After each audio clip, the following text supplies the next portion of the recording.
So this is a new application, so you will want to select that. The sponsor completes the submitted and received date when they get the application. The identifiers section is used only if the application is being submitted to a specific agency within NIH. You would put there like special notice in this field. Tracking numbers are also used to reference prior applications for resubmission and renewal applications too. The previous Grants.gov tracking ID is used if there is a required change by the sponsor that we need to fix something in the application. Sometimes they will provide this, and we will resubmit a shrunken-down version of an application. The applicant information is where you will fill in specific information about our office. The UEI, or the Unique Entity Identification Number, automatically gets pulled in. This cannot be changed because we are affiliated with the Research Foundation for SUNY at Buffalo. You'll notice that university is not typed out completely in the legal information field. There aren't enough characters to fully type out the University at Buffalo. We just type U at Buffalo. For this section, Brian Liu is an agreement administrator in SPS. He is one of the individuals who physically selects the Submit button to apply. The person to be contacted is our admin.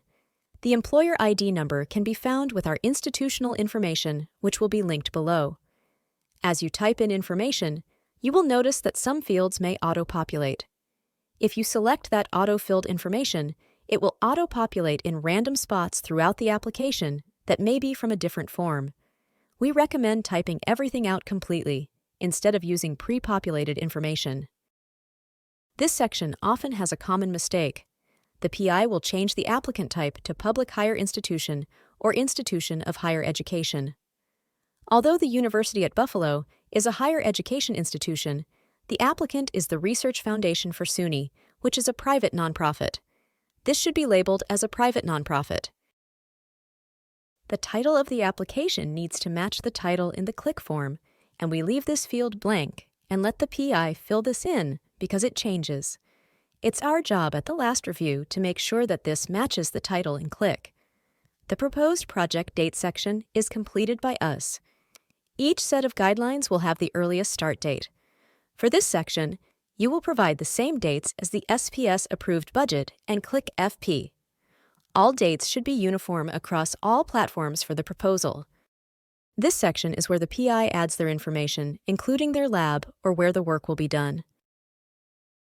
The estimated project funding section is where the total budget is entered once the budget is completed.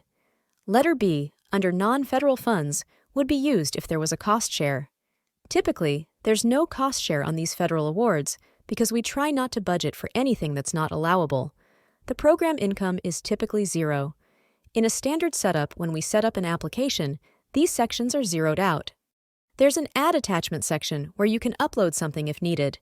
We only recommend applying with the cover letter if it's required.